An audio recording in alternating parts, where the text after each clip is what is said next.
They don't want to live in a tiny box or a track home community like you'll see here. They want something that's unique. They want something that's a little bit bigger opportunity to do what they want and probably not have an HOA. So that's great. You can see he's got his RV here or something.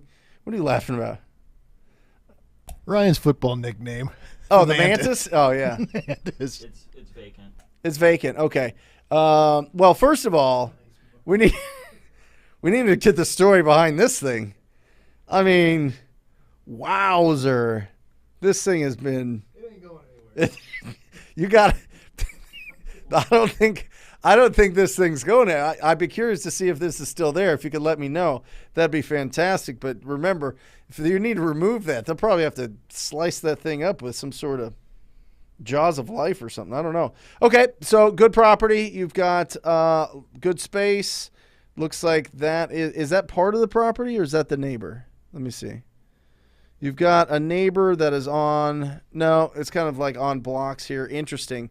That's not a great site, so that's going to affect, I'm just telling you right now, this is going to affect the value just because your neighbor's just like staring at you in your driveway and you know, just not, well, it's okay. Whatever. That's fine. But it's a mobile home. This is a single family, manufactured, sorry, not mobile. All right, let's move on. Maybe that's where Grandma lives.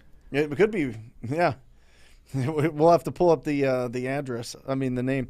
Okay, so remember what I love doing here. Comps are great. I love that, but I want to look at the neighbors. I'm going to look right specifically. See what this is the best filter that PropStream has. I'm telling you, I use this every single time. I'm comping probably 15 to 20 properties a day around the country for my TTP family members for the students in TTP. And in the coaching program, and this is what I look at first. I want to see what's the action specifically right here. And PropStream does a good job like geo-tracking right there, right next to it. And so what I like doing here is just seeing the ones that sold the most recent and taking a look at that. So look at this, all right? You've got 1, 2, 3, 4 that have sold within this year. Now, here's the interesting thing. I'm having a feeling it's probably in this track neighborhood. Look at that. 2018, 18, 18, 17. Okay, so we got to go all the way down to this 1945 that sold for $70,000. 17, 17, 70. Okay, let's do this. Let's go year built. 19. This one was 68. Let's go 80. And let's filter that out. That's going to help. And take a look.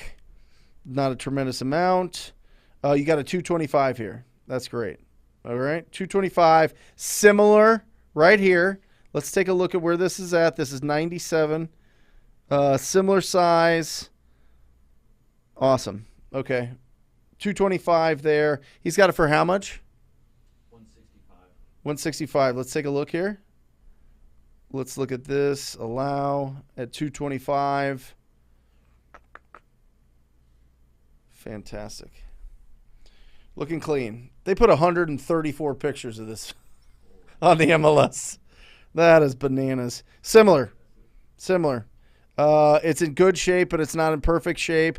I think if you put this one in shape, we're 2,600 square feet. This is 21. Cosmetic. I think you could probably push this thing up to value of 240, 250. So let's take a look. Let's look at the breakdown here. All right. Boom. Let's say we got it at 250 is what we can sell it at once it's fixed up. Okay, this is ARV. We're going to times this. This is where everybody times by, do you have your calculator? Yep. Mike went somewhere. And then you're going to times that by 0.84.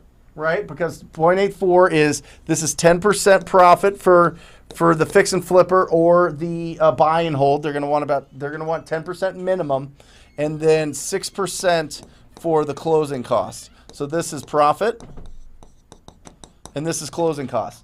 Now a lot of people around the country are used to this being 0.7. All right, and that's fine if the properties are under 150,000. But because we're above that, we're going to use this, and this just works out a lot better, and it's going to keep you competitive. So don't argue with it; just use it. We get more questions on this than anything else, but just trust me. All right, so what does that put us at, Jesse? 210. 210. And then let's just say cosmetic on 2,600 square feet is going to cost us about 30. Right? 35. Let's call it 30. We'll call it 35 just in case there's some ancillary stuff. And that puts us down to what, 185? 175. 175. What do you get locked up for? 165. There you go. So legacy 19, our Navy man, 10K, brother. And push it. I mean, maybe you could get more, but I think that's a 10K deal. Great job. Yeah, great job. Just if you're having problems getting that 10K, which you shouldn't, but if you are, reach out to some of the real estate agents in that area and just find out if that little pocket is getting a little bit less for ARV. But I think that you've got something. I think you've got a solid deal there. I think that's great opportunity. It's got a good sized lot, 16,000. You make that property something special. It's 2,600 square feet. It's a good size. It's a 4-bed, 3-bath. Yeah, 175 plus. Maybe push it out at 180 and see what happens. But get that sold. Awesome.